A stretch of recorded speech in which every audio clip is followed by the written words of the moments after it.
Nah, tapi satu hal saudara yang saya mau tekankan begini saudara. Setiap kita lahir baru, tapi kita harus tahu bahwa lahir baru itu baru lahir. Nah, kan saudara, lahir baru itu baru lahir. Saudara bayangkan seorang bayi yang baru lahir, dia belum bisa apa-apa. Sebelum dia belajar sesuatu, dia harus bertumbuh menjadi dewasa. Nah, mungkin hari ini banyak saya bawa kita untuk mereflek. Karena kekristenan kita berjalan dengan Tuhan itu bisa diukur. Pertumbuhan kita bisa diukur, kekristenan kita bisa diukur. Pertanyaannya adalah sejauh mana kita sudah bertumbuh di dalam Tuhan. Nah, seringkali ini begini saudara ya. Kalau kita lihat seseorang secara natural, orang usia bayi baru lahir, dia pasti semakin besar, makin besar, makin besar. Kita berjalan dengan Tuhan demikian juga seharusnya. Tapi tentunya yang kita bicara kedewasaan itu tidak otomatis, karena kedewasaan ternyata tidak berbanding lurus dengan usia manusia. Ya, saya rasa nangkep ya. Ya, belum tentu seorang yang usianya banyak dia dewasa. Demikian pula kalau kita berjalan bersama Tuhan, meskipun kita sudah katakanlah jadi Kristen 20 tahun, 30 tahun, pertanyaannya sejauh mana kedewasaan kita? Sejauh mana kita benar-benar mengenal Kristus? Being a Christian adalah menjadi seperti Kristus. Kita jangan lupa itu saudara, seperti Kristus. Jadi ukurannya seberapa mirip kita dengan Yesus. Sebetulnya itu goalnya adalah itu, sebagai seberapa miripnya kita dengan Yesus. Nah itu dia. Nah seperti tadi saya sampaikan bahwa lahir baru itu baru lahir. Seperti seorang anak, seorang bayi baru lahir, dia harus diberi makan yang baik, yang benar, nutrisi. Dia harus berjalan dulu, nggak bisa langsung jalan kaki atau lari. Dia harus berjalan, mungkin merangkak dulu, harus belajar berdiri dulu, belajar jalan, baru akhirnya bisa belajar berlari. Seperti itu juga kita, kekristenan kita. Masalahnya jika kita tidak mempelajari sesuatu, ya kita nggak tumbuh saudara. Gitu. Hanya bedanya kalau ini, seringkali kita nggak nyadar bahwa ternyata kita tidak bertumbuh. Kita seringkali menyangka kita sudah tumbuh, tapi kita ternyata belum tumbuh. Ya, saya rasa kita tahu bahwa kita semua pernah sekolah kan ya. Kita semua pernah sekolah. Nah pada saat kita mempelajari sesuatu, pada saat kita mulai belajar, kita baru nyadar di situ bahwa ternyata saya belum tahu. Atau ternyata saya taunya cuma dikit, atau jangan-jangan ternyata saya nggak tahu apa-apa. Tapi kita baru tahu pada saat kita mulai mempelajari sesuatu itu, baru nyadar bahwa ternyata pengetahuan saya baru sekian. Sebelum kita mulai mempelajari hal tersebut, kita nggak nyadar atau kita nggak tahu bahkan, gitu.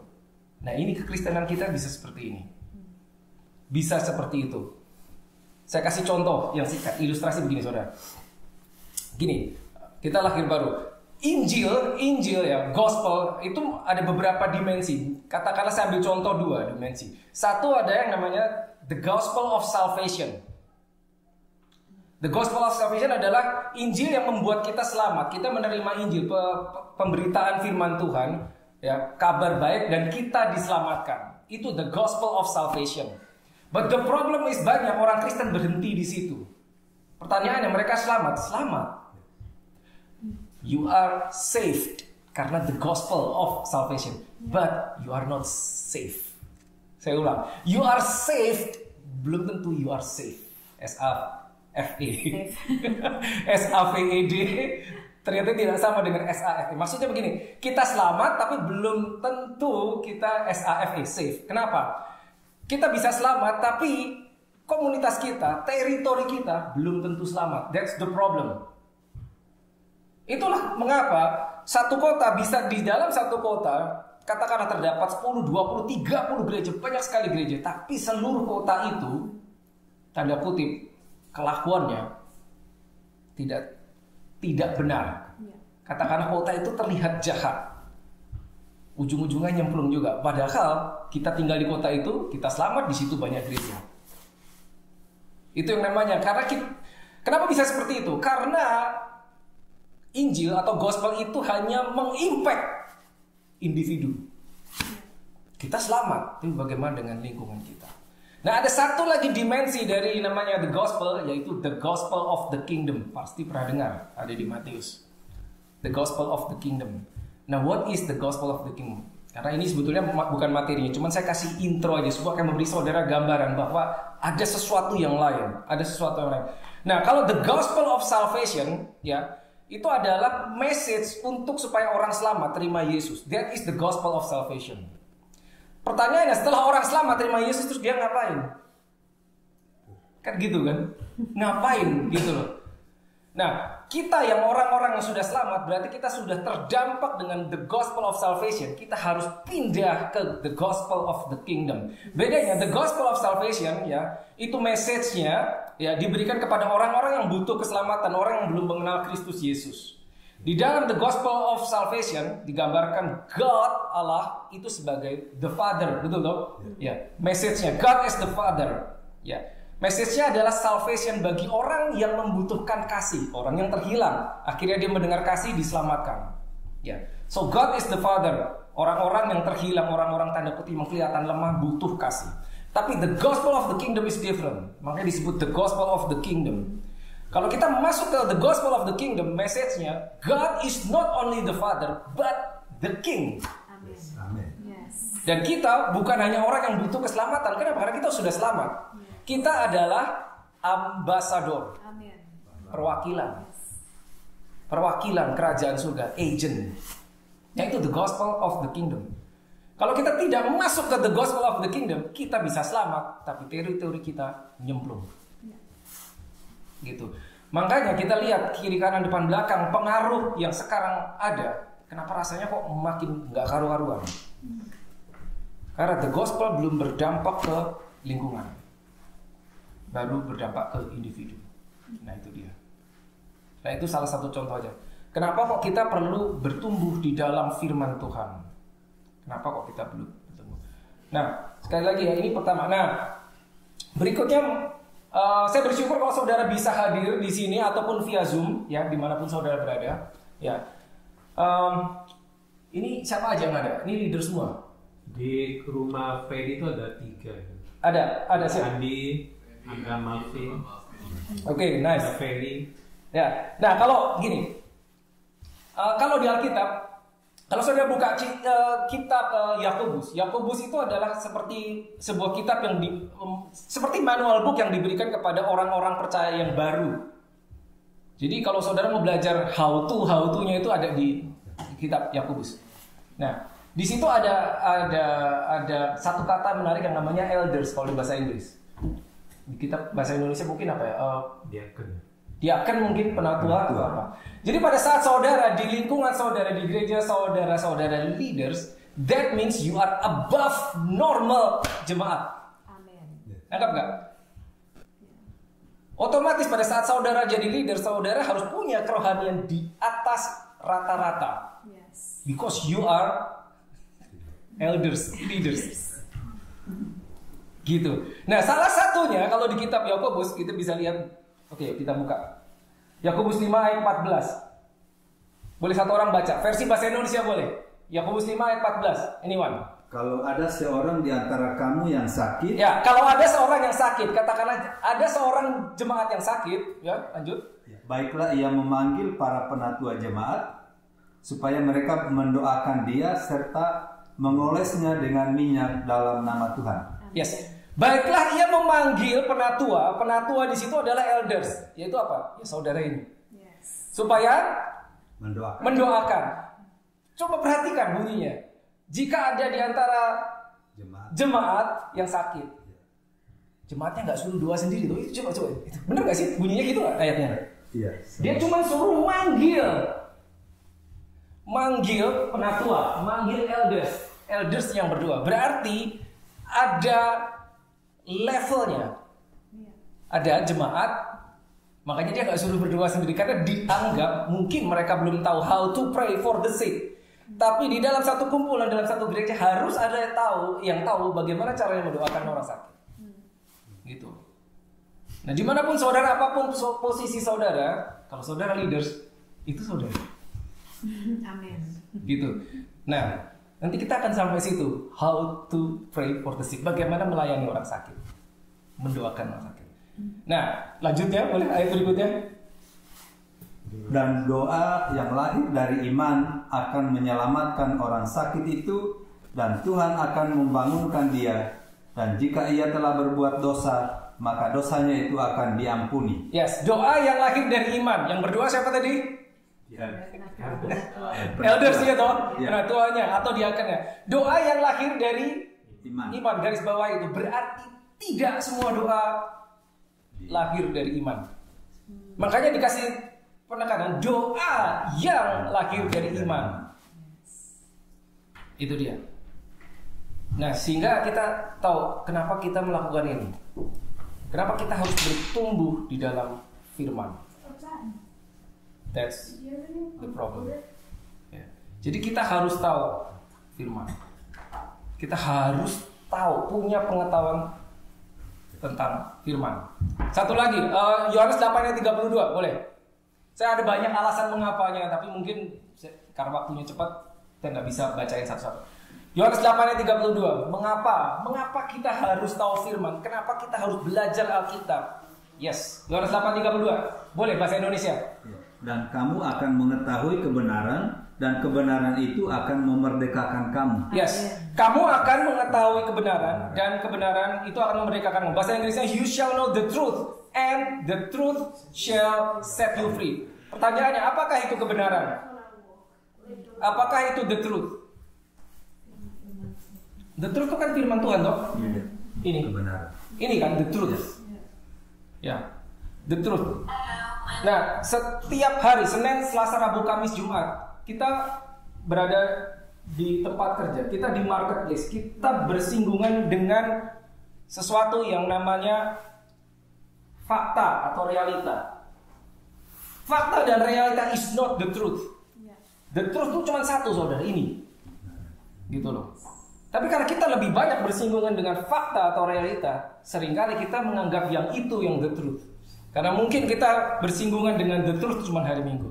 Nah, ayatnya bilang, engkau akan mengetahui kebenaran, dan Kebenaran itu akan memerdekakan. kebenaran itu akan memerdekakan kamu. Ini kebenaran, ya, saudara, firman Tuhan. Standar kita harus berani pegang ini. Ya. Dikatakan kebenaran akan memerdekakan kamu. Jadi firman Tuhan selamanya adalah kebenaran. Dan ini akan memerdekakan kamu. Amen. Tapi hanya firman yang kamu tahu. Yes. Hanya kebenaran yang kita tahu yang akan memerdekakan kita. Meskipun ini udah 2000 tahun umurnya, kalau kita nggak tahu, ini tidak bisa memerdekakan kita. Yes. That's the problem. Maka kita harus tahu. Maka kita harus belajar Alkitab. Yeah. Ini akan selalu punya kuasa. Firman Tuhan punya kuasa. Amen. Tapi hanya yang kita tahu. Kalau firman Tuhan yang kita tidak tahu, maka itu tidak bisa memerdekakan kita.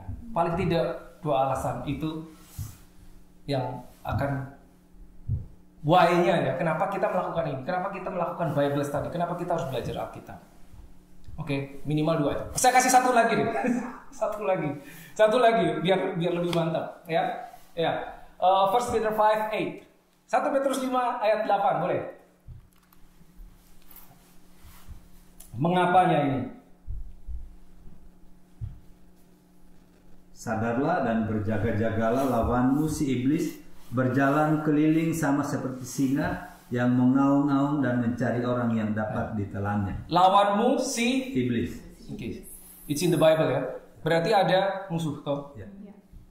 Musuhnya dikasih tahu lagi siapa? Musuhnya Iblis. si iblis. Nah, here's the problem. Tahukah saudara bahwa iblis tahu isinya ini? Ya, tahu. Iblis tahu isinya ini. Yes. Mungkin dia lebih mahir. Kalau suruh mengutip isi Alkitab, dia lebih mahir daripada kita. Tahu dari mana? Yesus berpuasa 40 hari di padang gurun, dicobai 3 kali oleh iblis. Iblis mencobai pakai firman, saudara. Yes. Iblis mengutip Mazmur 91 di hadapan the Son of God. Kebayang gak sih? Yesus dicobai pakai firman. Iblis tahu. Iblis nggak ambil Alkitab baca, nggak, dia hafal. The problem is, itu dibilang lawan kita toh, Ya. musuh, enemy. Kita punya lawan. Lawan kita nggak kelihatan lagi. Lawan kita tahu kebenaran, the truth, dan dibilang ini akan memerdekakan kita. Saudara kebayang kalau kita nggak tahu ini, Yes. bagaimana kita bisa menang? Sekali lagi boleh dibaca 1 Petrus 5 ayat 8. Sadarlah dan berjaga-jaga. Sadarlah, karena apa? Banyak yang nggak sadar. Ya. Dan berjaga-jagalah, lawanmu si iblis berjalan keliling sama seperti singa yang mengaum-aum dan mencari orang yang dapat ditelannya. Sama seperti singa, cuman seperti, dia bukan singa. Cuman seperti singa. Ya. Jadi kita baca kitab detailnya kita mesti tahu. Sama seperti singa yang mengong-ngong mencari, ada tulisan mencari tuh. Mencari orang yang bisa ditelan. Yes. Pertanyaan, kenapa dia harus cari? Karena tidak semua orang bisa ditelan. Tidak semua orang bisa telan. Ada yang bisa, ada yang tidak. Siapa yang bisa ditelan? Yang tidak mengerti ini akan ditelan. Tapi yang tahu ini tidak akan bisa ditelan. Amin. Yes. Dia harus cari yang mana yang bisa ditelan. Nah, saya berharap, saya berdoa tidak satu pun di antara kita ini yang bisa ditelan. Karena kita menemukan ini. Kita tahu isinya firman. Yes. Ya, dengar ya saudara, paling tidak itu 3 alasan. Kenapa penting sekali kita melakukan ini? Ya, ada banyak alasan kenapanya. But at least ini. Ya, ini pendahuluan karena ini number 1. Nah, kita akan go through something yang akan nyambung. Seringkali pada saat kita buka Alkitab, kita punya pertanyaan, dari mana saya harus belajar? Dari mana saya harus start? Supaya kita punya pengetahuan yang akurat tentang firman. Sehingga pada saat sesuatu menghadang kita, apapun yang kita hadapi, kita bisa seperti Yesus berkata, ada tertulis. It is written. Begitu itu tertulis, itu valid. Gak bisa digoncang. Tapi kalau kita ragu apa yang ada tertulis, nah itu yang bahaya. Ya. Oke, kita mulai. Pertanyaannya, positioning. Di mana posisi kita? Posisi ini bukan status. Kalau saudara datang 2 minggu lalu, saya share tentang why do we need Holy Spirit. Kita menerima Roh Kudus, kita mendapatkan status. Status itu identitas. Posisi itu beda. Posisi itu kita lagi ada di mana. Kita bisa di sini, di sini, di sini. Tapi kalau status itu tetap tidak berubah. Status itu / identitas. Nah, posisi kita di mana? Saya akan berikan 5 posisi. Setiap kita kira-kira bisa lihat kita ada di mana. Nomor 1, ini dia. Seorang yang pergi terus ke gereja, be a church goer, tapi tidak lahir baru. Karena nggak tahu apa itu lahir baru. Makanya penting banget kan waktu itu. Kita tahu apa itu lahir baru. Live by good values in society. Orang yang hidup dengan norma-norma positif dalam masyarakat. Apa itu maksudnya? Maksudnya saudara mungkin pernah dengar ada orang bilang, pokoknya saya nggak merugikan orang lain. Bukankah itu cukup? Yang penting saya tidak jahat sama orang lain. Orang itu baik. Ada tuh orang seperti itu banyak. Meskipun title-nya dia Christian, pokoknya saya nggak berbuat jahat sama orang lain. Lahir baru? Belum tentu. Baik. Ini nomor 1. Pergi ke gereja? Pergi. Tapi apakah ada Kristus di dalam diri dia? Apakah ada Holy Spirit? Belum tentu.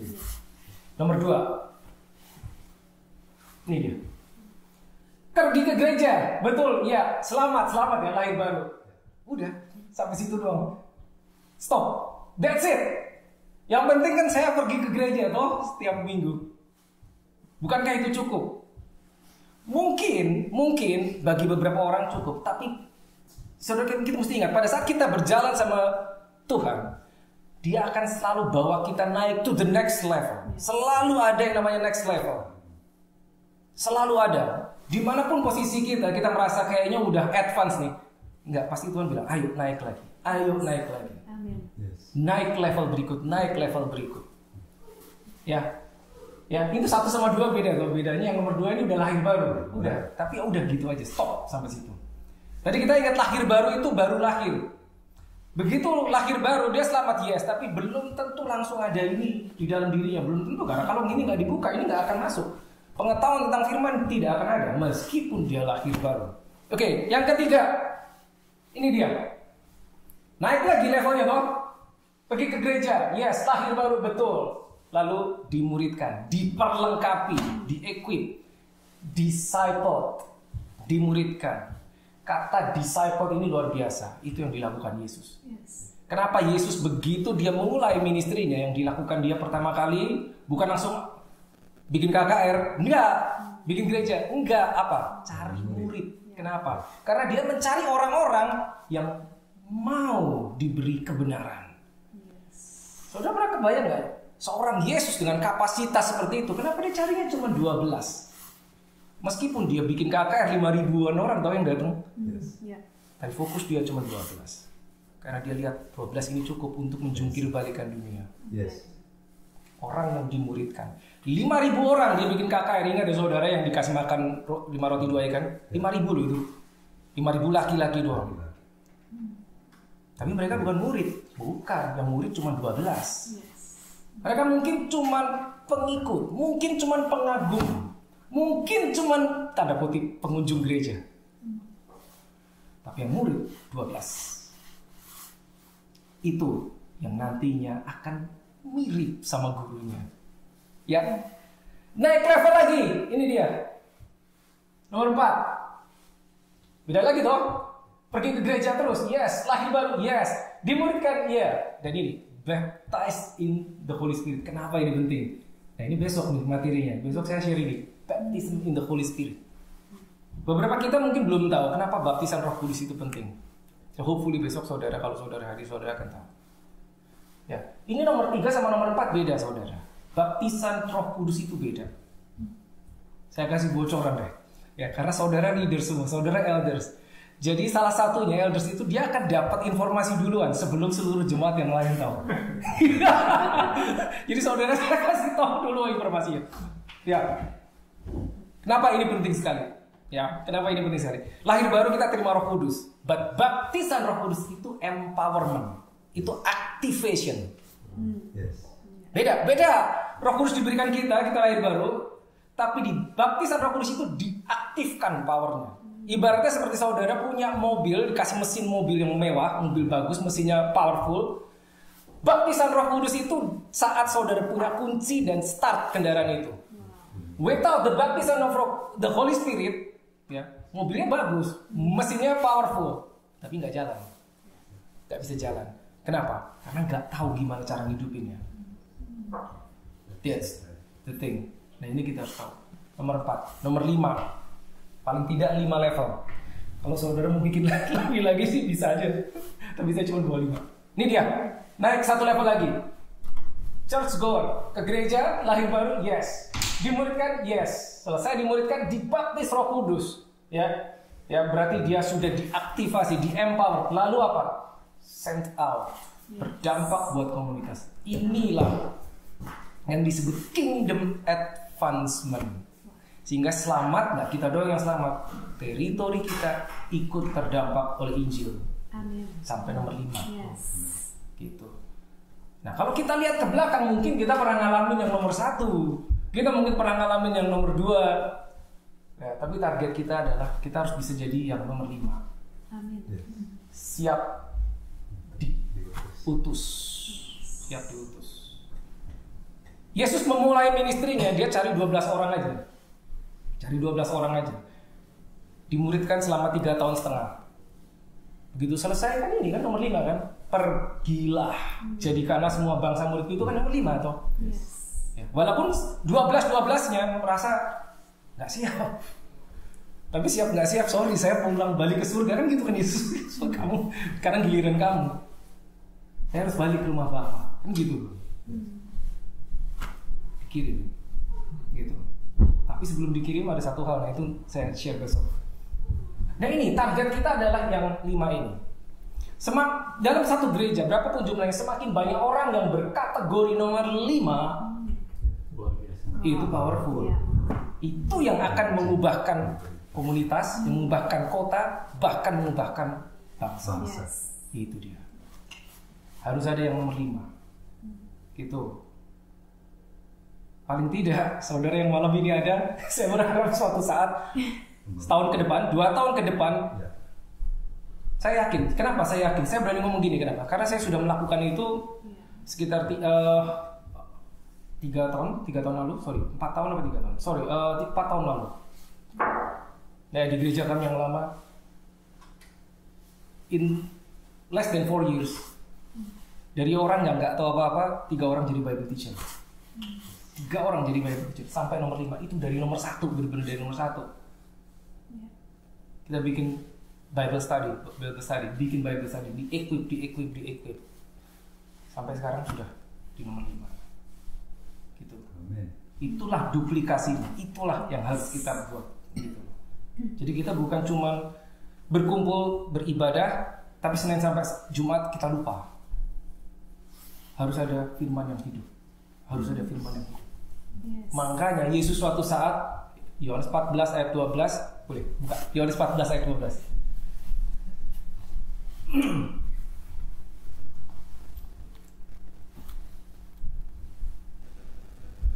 Aku berkata kepadamu, sesungguhnya barang siapa percaya kepadaku, ia akan melakukan juga pekerjaan-pekerjaan yang aku lakukan. Bahkan pekerjaan-pekerjaan yang lebih besar daripada itu, sebab aku pergi kepada Bapa. Amin. Ya. Yesus bilang gitu di depan murid-muridnya, kamu akan melakukan yang aku lakukan, bahkan lebih besar. Saya percaya saat itu muridnya nggak paham. Gimana bisa coba? Gimana bisa? Mereka di depan mata mereka melihat Yesus menyembuhkan orang sakit, memelekkan mata orang buta, membangkitkan orang lumpuh, bahkan menghidupkan orang mati. Itu Yesus bilang kamu juga nanti akan membuat ini bahkan lebih besar. Mereka nggak paham. Tapi kalau kita lihat kisah Rasul ke belakang setelah Yesus naik ke surga, itu benar-benar terjadi tuh dilakukan muridnya. Lebih besar apa? Bayangannya Petrus, bayangan doang menyembuhkan orang sakit. Sapu tangan yang dipakai Paulus, cuman sapu tangan doang menyembuhkan orang sakit. Itu tertulis loh, ada tertulis, ada tertulis, gitu loh, gitu. Mereka sudah sampai nomor 5, gitu. Saya percaya 2 tahun, saya nggak mau 4 tahun, 2 tahun, saya yakin, saya akan melihat salah satu, salah 2, salah 3. Semua Tidak salah semua. Salah semua. Oke. Semuanya. Jadi 2 tahun ke depan saya lihat wajah ini salah satu dia yang akan khotbah di gereja. Wow. So that's true. Thank you. Beneran saudara. Ya, siap. Lihat wajah-wajah dulu. Bayangannya siapa? Oke, jadi sekali lagi ini adalah introduction. Saya harus beritahu dulu saudara. Jadi saudara punya bayangan kenapa kita melakukan ini, ya? Kalau toh nanti misalkan mungkin saya tidak tertarik, that's okay, nggak apa-apa. Ada yang nggak mau, that's okay. Tapi kenapa kita buka ayatnya. Alkitab ini kan pattern yang diberikan kayak manual booknya. Tinggal kita ikutin aja. Kalau kita mau dapat hasil yang sama, tinggal kita ikuti aja. Seperti itu, saudara. Nah, coba kita lihat ini. Nah, kalau kita bagi, kurang lebih tentunya detailnya banyak. Nomor 1 adalah creation, penciptaan. Ya, mengapa Tuhan menciptakan manusia itu sama alasannya. Mengapa Tuhan menciptakan engkau dan aku, sama alasannya. Kita akan masuk materi itu. Nah, kalau saudara tahu itu, karena kita cuma tahu apa sih tentang creation cuma ya Tuhan menciptakan manusia Adam dan Hawa, udah habis itu manusia terus dalam dosa. Begitu saudara buka detailnya, saudara akan tercengang karena saudara akan tahu kenapa saudara diciptakan. I guarantee it will blow your mind. Lalu yang hijau, kita tahu ceritanya manusia jatuh, sehingga terjadilah kehidupan. Pada saat manusia berada di luar rencana Tuhan, itu kurang lebih 4.000 tahun. Jadi kalau timeline-nya Alkitab itu dari Adam sampai Abraham 2000, Abraham sampai Yesus 2000 tahun, Yesus sampai mati 2000, jadi total 6.000 kurang lebih. Nah itu yang hijau. Kenapa manusia jatuh? Apa yang terjadi? Bagaimana manusia jatuh? Kenapa kok kita harus tahu? Nanti saudara akan sampai sana. Lalu kehidupan di dalam kejatuhan manusia itu, kalau saudara buka perjanjian lama itu zaman ya raja-raja, lalu nabi-nabi, itu pokoknya yang hijau itu. Nah yang biru ini penting banget karena ini perjanjian baru, yang biru. Kita hidup di area yang biru ini sekarang, masih yang biru. Redemption, penyelamatan, penebusan, bagaimana prosesnya dan seterusnya. Apa yang di mindsetnya Allah Bapa pada saat dia dari surga melihat Adam, manusia yang dibikin serupa dengan dia, jatuh ke dalam dosa. Apa dia menyesal? Ya Adam jatuh, gagal. Kan dia gak langsung bilang, malaikat ambilin lagi debu tanah saya, bikin Adam yang baru. Nah gitu kan? Gak ada toh? Ada plan yang lain. Dia gak panik. Manusia satu-satu yang dibikin jatuh ke dalam dosa, dia gak panik. Kita akan tahu itu. Plan of redemption, lalu itu 5 dan 6, born again dan baptism Holy Spirit. This is powerful. Amen. Yang membuat kita bisa menjadi seperti Yesus itu adalah 5 dan 6. Gitu. Jadi kita hidup di masa yang warna biru ini sampai kapan? Sampai yang nomor 7. Rapture. Yes. Kita diangkat. Bodily redemption, tubuh kita ditebus. Karena pada saat kita lahir baru, ya, kita selamat, ya, yang ditebus, ya, penebusan, ya, itu baru spiritnya. Kalau saudara ingat waktu itu saya share bulan lalu, apa 2 bulan lalu saya lupa, tentang roh, jiwa, dan tubuh. Itu krusial, kita harus tahu roh, jiwa, dan tubuh, tentang materi spirit, soul, dan body. Ya. Sehingga ada lagi yang namanya bodily redemption. Karena tubuh kita ini perlu juga diselamatkan, makanya rapture. Kita terangkat itu tubuhnya, gitu, tubuhnya.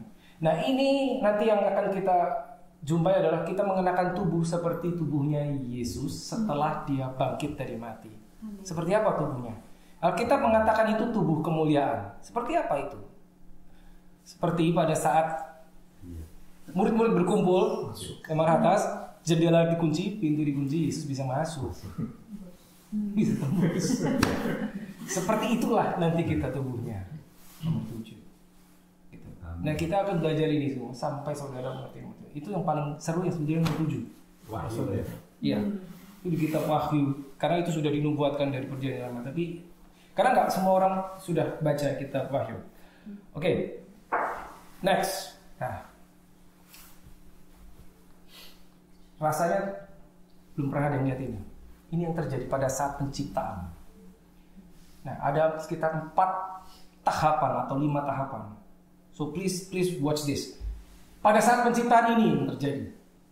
Ini yang namanya hierarki, divine hierarki. Hierarki itu urutan otoritas, kurang lebih gitu. Hierarki. Ya. God, the Father, Jesus, and Holy Spirit. Kalau kita katakan itu yang paling tinggi. Lalu di bawahnya ada levelnya itu manusia. Baru malaikat. Jangan dibalik saudara. Please jangan terbalik. Kenapa? Karena kita mengatakan manusia diciptakan mirip sama yang atas. Serupa dan segambar. Itu yang menyebabkan angels bahkan ada di bawahnya. Kita buka Mazmur 8 ayat 5 please. Mazmur 8 ayat 5. Terjemahan bahasa Indonesia beda dengan bahasa Inggris dan beda dengan aslinya. Mazmur 8 ayat 5 please. Namun ya oke.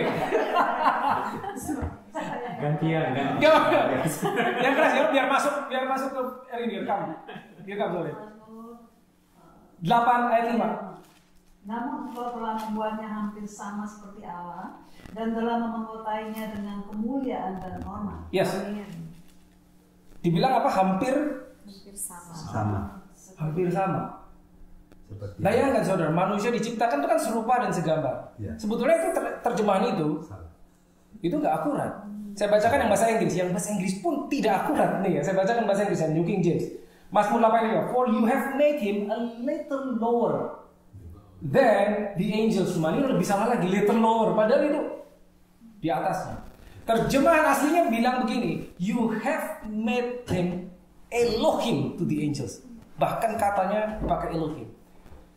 Ya, jadi pemazmur dia tahu bahwa manusia itu persis banget. Si Adam itu persis banget waktu diciptakan. Nanti pada saat kita belajar tentang creation, saudara akan tercengang bahwa ternyata miripnya itu seberapa sih? Kalau kita bicara serupa dan segambar itu seberapa mirip? Saudara akan heran. Saya jamin saudara akan heran begitu saudara tahu. Malaikat itu di bawah kelasnya. Amin. Malaikat itu hanya makhluk kudus, spirit, without body. Tidak pernah ada.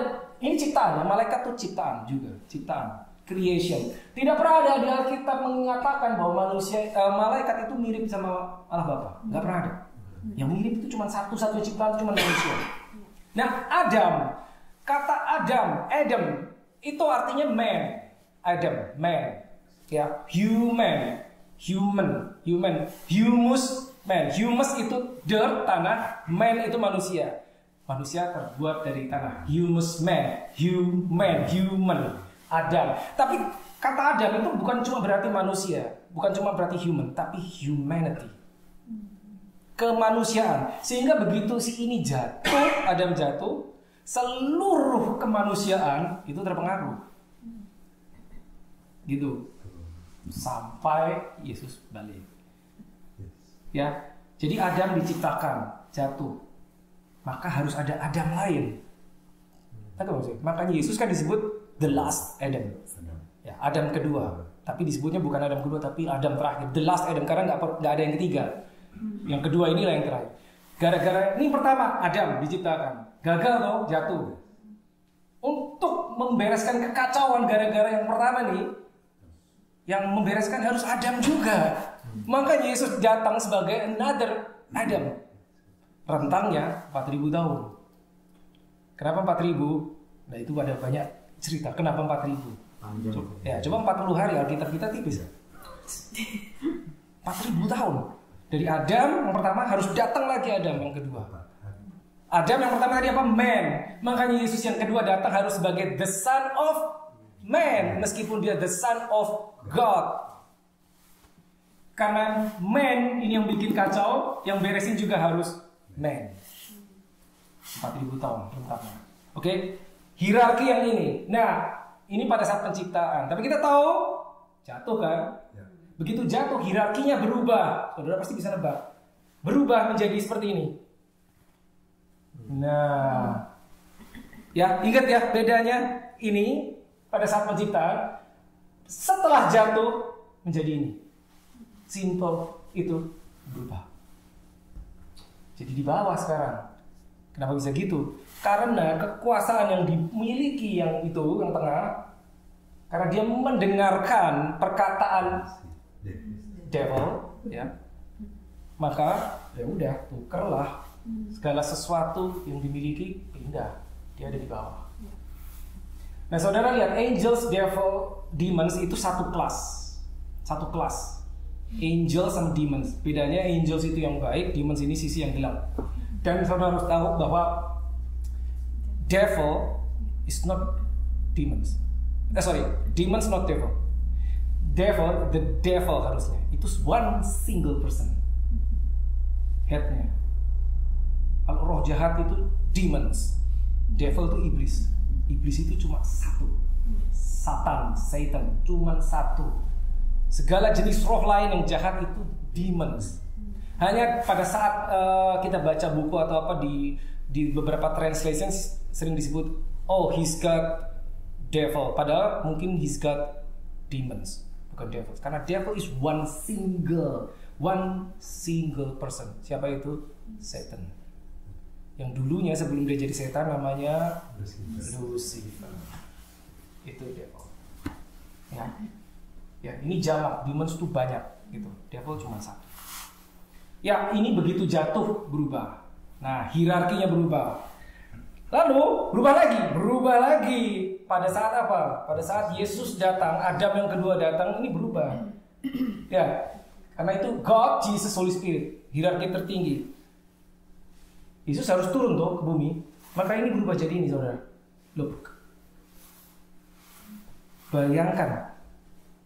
The Son of God yang tadi ini, dia harus turun menjadi manusia sehingga itu. Jadi pada saat dia berjalan 3 tahun, dia menurunkan diri serendah-rendahnya ke level yang paling rendah. Karena dia harus jadi the Son of Man. Ini selama earthly ministry, selama dia berjalan di bumi ini yang terjadi. Gitu. Ya. Belum selesai. Begitu dia menyelesaikan misi dia mati di salib, berubah lagi ini kategori apa? Hierarki ini berubah lagi. Menjadi, ya perhatikan yang mana yang berubah menjadi ini. Nah, kan Yesus balik naik ke surga. Tadi yang manusia sekarang menjadi terbagi 2. Yang terima Yesus sama yang tidak terima Yesus. Yes. Tuh. Yang terima Yesus naik dia kembali tuh di atas angels and demons. Tapi masih ada sisanya yang ini, yang belum menerima keselamatan. Natural man. Ini orang-orang yang butuh the gospel of salvation. Ini orang-orang yang merah itu yang sudah menerima the gospel of salvation, yang sudah harus masuk to the gospel of the kingdom. Karena itu kembali memiliki posisi representatif atau ambasadornya itu yang di atas, yang biru. Itu dia. Gitu. Masih ada satu lagi. Satu hierarki lagi berubah pada saat Pentakos. Yes. Ini yang terjadi. Holy Spirit-nya turun. Masuk ke situ. Tinggal. Nah, ini powerful. Sampai sekarang kita ini di sini. Itu dia. Jadi kita di atasnya demons. Ini hierarki yang sebenarnya. Masalahnya kita tahu apa enggak, itu aja. Karena kalau kita nggak tahu ini, maka kita mengira bahwa ini yang nomor 2 dan nomor 3 ini bisa terbalik. Jadi penting banget kita tahu kita ada di mana. Gitu. Makanya saudara buka Alkitab. Yesus mengusir setan gampang. Suruh pergi aja. Karena dia tahu dia lebih tinggi. Gitu. Dan kita sudah ada Roh Kudusnya. Kita di atas. Gitu. Kita harus tahu dan harus ingat. Sebenarnya seperti ini. Amin. Ini yang terjadi. Dan saudara lihat, kita di atas kategori yang roh-roh jahat, demons, angels, angelic being. Nah, bukan hanya kita di atas dia, tapi kita berada di atas segala sesuatu yang telah terjadi akibat perbuatan dia. Contohnya apa? Sickness and disease. Kita di atasnya. Amin. Kita di atasnya. Gitu. Itu dia. Kita di atasnya. Walaupun tanda kutip begini saudara, tidak semua, belum tentu semua sakit penyakit itu langsung diakibatkan oleh karena roh jahat. Tapi kalau kita lihat di Alkitab, sebelum Adam jatuh tidak ada yang namanya sakit penyakit, tidak ada. Begitu dia jatuh ke dalam dosa, maka segala sesuatu yang negatif, sakit penyakit, kekhawatiran, ketakutan dan seterusnya, semua yang buruk itu baru masuk. Kematian termasuk baru masuk. Itu setelah Adam jatuh. Setelah Adam jatuh baru ada kematian. Jadi kita tahu bahwa sebetulnya Adam itu didesain tanpa death. Tidak ada di Alkitab, di kitab Kejadian. Pada saat Allah Bapa menciptakan manusia, marilah kita ciptakan manusia serupa dan segambar kita. Itu tidak ada rencana death, tidak ada. Nanti manusia umurnya sekian tahun aja. Tidak ada. Jadi original plan manusia itu tidak mati. Tidak mati, harusnya kekal. Karena apa? It is spirit. Gitu loh. Itu salah satunya kenapa kalau saudara baca di kitab Kejadian manusia umurnya lama tuh. Adam itu di 900 tahun lebih. 900. Itu bukan salah cetak, itu beneran. Itu beneran. Gitu loh. Itu beneran. Nanti kita akan sampai sana. Ya, jadi ini penting banget untuk kita ingat supaya kita tahu posisi kita. Kita punya status lahir baru, kita punya status sebagai, ingat gak minggu lalu? 2 minggu lalu? Iya. Sons, anak. Kita punya status sebagai anak. Kalau saudara lupa silahkan lihat videonya. Kita lahir baru, kita dijadi anak. Kita jadi anak. That's amazing. Nah, jadi ini yang tadi kita lihat nomor 6 itu terjadi pada saat Pentakos. Itu yang terjadi di nomor 6. Jadi yang namanya Pentakos itu gini, kalau saudara ditanya, apa sih Pentakosta itu? Pentakos itu apa? Yang ada di pikiran saudara apa? Pencurahan Roh Kudus, turunnya Roh Kudus. Roh Kudus diberikan atas baptisan itu pada saat itu atas para rasul. Ya. Berarti sebelumnya mereka nggak ada Roh Kudusnya kan? Manusia di Perjanjian Lama itu lahir baru, nggak bisa lahir baru. Kenapa? Karena mereka tidak kudus kan? Ya saya sudah sempat jelaskan waktu di ibadah minggu kan. Mereka tidak bisa lahir baru karena mereka nggak ada yang kudus. Nggak ada. Untuk menguduskan perlu darah Yesus tercurah dulu. Maka Yesus mati harus mencurahkan darah. Nah begitu mati dia mencurahkan darah sudah tercurah, maka itu qualified. Orang-orang itu bisa terima Roh Kudus. Ya, karena sudah dikuduskan. Ya. Jadi ingat saudara bahwa Yesus datang ke dunia, misinya itu bukan cuma menebus dosa. Bukan. Itu salah satu menebus dosa. Tapi master plan-nya adalah dia mengembalikan Roh Kudus masuk ke dalam manusia. Karena desain awal manusia saat diciptakan itu ada Roh Kudusnya. Ingat ya, Adam diciptakan lalu dihembusi roh sama Bapa, baru dia hidup. Tapi dia jatuh ke dalam dosa, Roh Kudus undur, hilang selama 4000 tahun. Nah, jadi Yesus kembali ke dunia, datang, itu harus mengembalikan Roh Kudus. Ya. Jadi itu planning awal, rencana awal. Bukan memberikan kita tiket ke surga, bukan. Itu cuma salah satu. Kita dapat tiket ke surga. Tapi lebih besar dari itu, membawa surga kembali ke bumi. Amin. Membawa surga ke bumi. Bayangin surga itu dibawa ke bumi. Bukan orang dikasih tiket ke surga. Oke, kamu punya Roh Kudus ini, kamu punya tiket surga, kamu dijamin kamu mati masuk surga. That is true. Tapi planningnya itu bawa surga ke bumi. Makanya waktu Yesus ngajari doa Bapa kami apa? Nah, datanglah kerajaanmu, jadilah kehendakmu di bumi supaya apa? Supaya ini bumi jadi mirip seperti surga. Caranya mirip gimana? Yaitu kerajaannya datang, surganya dibawa ke sini. Bukan orang bumi yang dipindahin ke sono, enggak gitu. Kita harus akurat pemahaman kita. Itu Yesus loh yang ngomong. Datanglah kerajaanmu di mana? Di bumi supaya seperti di surga. Itu rencana awal. Seperti itu. Kita harus tahu. Nah, ini tujuan akhirnya. Supaya rupa Kristus menjadi nyata. Kolose 1 ayat 27. Rasul Paulus tahu banget. Sampai dia mengatakan ada sebuah misteri. Misteri apa? Misteri itu sesuatu yang tersembunyi berabad-abad. Dia bilang gini. Nah, tuh ya. To them, God will to make known, memberitahukan what are the riches of the glory of this mystery. Apa itu misterinya? Ini dia. Yang tersembunyi di antara Gentiles, orang yang belum mengenal Tuhan. Which is, ini kalau saudara buka di bahasa Indonesia, coba buka bahasa. Ini nggak akurat bahasa Indonesia, coba lihat. Kepada mereka Allah mau memberitahukan betapa kaya dan mulianya rahasia itu di antara bangsa-bangsa lain, yaitu Kristus ada di tengah-tengah kamu, Kristus yang adalah pengharapan dan kemuliaan. Cuma dibilang Kristus di tengah kamu, padahal apa? In you, bukan in the midst of you, bukan cuma di tengah, tapi di dalam. Seringkali kalau kita bahasa Indonesia memang sorry to say tidak akurat karena keterbatasan kosakata atau apa saya nggak tahu. So if you can read your New King James, that's better. Which is Christ in you. Beda banget. Di dalam, bukan di luar. Dan ini dibilang Rasul Paulus itu misteri. Karena zaman dulu para nabi, mereka nggak ada yang tahu.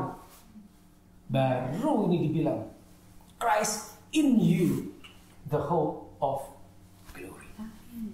In you. Itu keren banget. Nah, ini yang saya pernah share. This is crucial. Siapapun saudara, kalau saudara belum pernah lihat ini, one day saya harus ulang ini. Makanya saya bilang bahwa kalau saudara mau latih tubuh, saudara ke gym, saudara tidak hanya akan angkat barbel sekali terus sudah. Datang lagi, angkat lagi, datang lagi sampai jadi. Sampai kapan? Ya sampai jadi. Nah, ada beberapa hal yang kita harus ulang. Repetition is very important. Sampai apa? Sampai paham, sampai mengerti. Kenapa ini penting banget? Karena kita gini. Kita adalah manusia roh, bukan hanya manusia rohani, ya, spirit man, bukan hanya spiritual man. Manusia roh itu maksudnya, ya engkau itu roh, cuma dikasih casing. Ya. So you are a spirit, you have a soul, you live in the body. You are a spirit, you have a soul, you live in the body. Tapi identitas kita tadi yang dibilang anak, itu yang paling dalam, in the spirit. Nah, saya nggak akan ulang ini hari ini karena kita nggak ada waktu. Kenapa ini penting sekali? Oke, saya akan ulang one day. Karena ini yang sering bikin problem adalah lingkaran kedua, jiwa kita, di mana di dalamnya terdapat pikiran, perasaan, kehendak. Ini yang selalu bikin masalah, yang membuat kita tidak bisa, susah menjadi mirip seperti Kristus. Itu loh lingkaran kedua itu. That is the problem. Oleh karena itu Rasul Paulus sekali lagi dia berkata di Roma 12 ayat 2, Jangan, garis bawahi kata jangan. Jangan, kalau gini, begitu kita lihat di Alkitab ada kata jangan, itu berarti bisa dilakukan. Hanya jangan. Gitu loh. Jangan menjadi serupa, berarti bisa serupa, tapi jangan. Jangan kau menjadi serupa dengan dunia ini. Ini gak gampang, karena kita hidupnya di dunia. Loh kok kita nggak boleh sama dunia? Bayangkan saudara, Senin, Selasa, Rabu sampai Jumat kita hidup di dunia. Kita bersinggungan dengan hal-hal rohani. Mungkin saya nggak tahu dengan saudara, hanya Minggu 2 jam di gereja. Senin, Selasa sampai Jumat kita bersinggungan dengan dunia. Bukankah kita sangat mungkin menjadi serupa dengan dunia? Betul dong? Tapi dibilang jangan. Jadi ini nggak gampang. Tetapi berubahlah oleh pembaruan budimu, your mind kalau bahasa Inggrisnya. Yang dirubah apa? Ini yang tengah, ini yang dirubah. Lahir baru ini selesai karena dimasuki Holy Spirit, tapi itu 2 sisanya tidak otomatis selesai. Makanya kita harus deal sama yang tengah. Berubahlah oleh pembaruan yang tengah itu budimu, sehingga kamu dapat membedakan manakah kehendak Allah, mana yang baik, mana yang berkenan. That's it. Makanya saya bilang itu yang bikin masalah itu yang tengah. Kalau yang paling ujung itu instrumen, dia akan ikut yang mana yang lebih kuat. Kalau yang tengah lebih kuat, ya ini yang diikuti yang tengah, kehendak, perasaan. Tapi kalau yang kuat, yang spirit, kenapa kuat? Karena sering dikasih makan firman, dia akan setuju dengan yang ini. Nah, itu target kita, yang itu setuju dengan yang ini. Gitu. Tapi kalau kita nggak tahu firman, ini pasti lebih kuat yang tengah. Karena Senin sampai Jumat kita bersinggungan dengan dunia. That's the problem. Makanya kita perlu firman. Kita perlu firman. Nah ini penting, kita harus terus mengingat ini.